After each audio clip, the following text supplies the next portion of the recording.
जहानाबाद में महिला रूपा हत्याकांड का पुलिस ने चौंकाने वाला खुलासा किया है।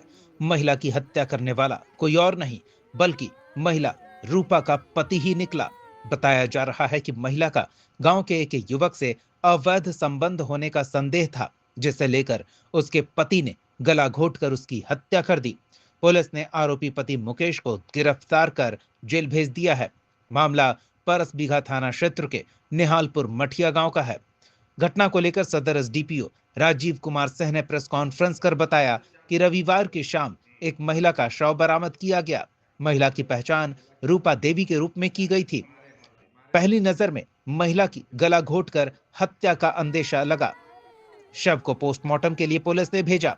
महिला के ससुराल पक्ष के लोगों ने गांव के ही एक परिवार पर आपसी विवाद में दुष्कर्म कर हत्या कर देने का आरोप लगाया था, जिसके बाद पुलिस ने फॉरेंसिक जांच टीम और डॉग स्क्वाड की मदद से मामले की पड़ताल में पुलिस की टीम जुट गई।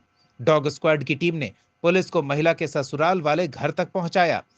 जांच पड़ताल के दौरान पुलिस को कुछ ऐसे सुराग हाथ लगे, जिसके बाद पुलिस ने महिला के पति को हिरासत में लिया और उससे पूछताछ शुरू की गई।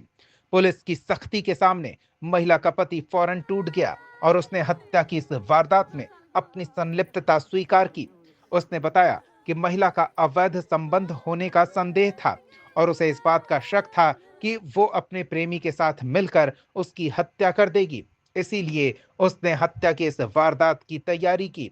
इसके लिए उसने अपनी पत्नी को शौच के बहाने गांव से बाहर ले जाकर आहर किनारे पहुंचने पर डंडे से कनपट्टी पर वार कर घायल किया और फिर उसी डंडे से गला दबाकर उसकी हत्या कर दी। शव को झाड़ी में छुपाकर चुपके से लौट आया। पुलिस ने हत्या में इस्तेमाल किए गए डंडे को भी बरामद कर लिया है। फिलहाल पति ने अकेले ही इस हत्या की वारदात को अंजाम देने में अपनी संलिप्तता स्वीकार की है।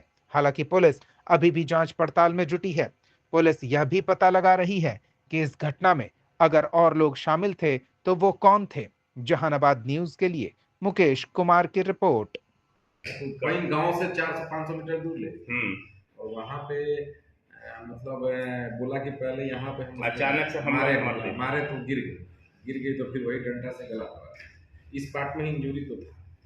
और उसके घर में उसका टुकड़ा मिला है, बेडशीट का फाड़ा हुआ 2 टुकड़ा वहाँ पे मिला और 1 टुकड़ा यहाँ पे मिला। तो वो कैसे पहुँचा, उस पर वो संतोषजनक जवाब अभी तक हमको तो नहीं दिया है। हम लोगों को रविवार को एक सूचना प्राप्त हुई थी। एक महिला का शव जो है पैन के पास, निहालपुर मठिया गांव है, उसके पैन के पास बरामद हुई थी। प्रथम दृष्टया एक गला दबा के हत्या का मामला आया था, जिसमें उसके ससुराल पक्ष का कहना था कि इसके साथ दुष्कर्म करके हत्या कर दी गई थी। मैं स्वयं घटनास्थल पे पहुंचकर वहां पे जितने साक्ष्य थे उसको इकट्ठा किया और कुछ ऐसे साक्ष्य हम लोगों ने बरामद किया जो उसके घर के सर्च के दौरान सेम उसका ही अहम टुकड़ा वहाँ पे प्राप्त हुआ। साथ ही हम लोगों ने डॉग स्क्वाड का भी सहारा लिया और फिर ये साक्ष्य सामने आ गया कि इस मामले में उसके पति का ही हाथ है। और फिर उसको जब पूछताछ के क्रम में उसके द्वारा इस बात को स्वीकार किया कि उसके पत्नी के अवैध संबंध थे और वो उसकी हत्या करा देती, इसीलिए वह उसको शौच के बहाने पैन के पास ले गया और फिर डंडे से गला दबाकर उसकी हत्या कर दी। उसकी निशानदेही पे हम लोगों ने इस मामले में, हत्या के मामले में जो डंडा इस्तेमाल हुआ था उसको भी बरामद किया गया है और पति की गिरफ्तारी हुई है।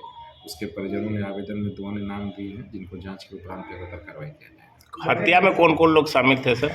पति ने अभी स्वीकृति बयान में तो खुद का ही नाम लिया है, बट हम लोग इस मामले में जांच कर रहे हैं। उसका कहना था कि वो अपनी पत्नी को बहला फुसलाकर कि शौच करने में हमको जाने में डर लगता है, पैन के पास ले गया और वहीं उसको पहले कान के पास डंडे से वार करके उसको बेहोश किया और फिर गला दबा के उसकी हत्या कर दी। उसका कहना था कि पति का हमारा संबंध और कुछ लोगों के साथ है, पत्नी का, और उसको संभावना थी कि पत्नी उसकी हत्या करवा देगी, इसलिए वो पहले ही उसकी हत्या करवा दी।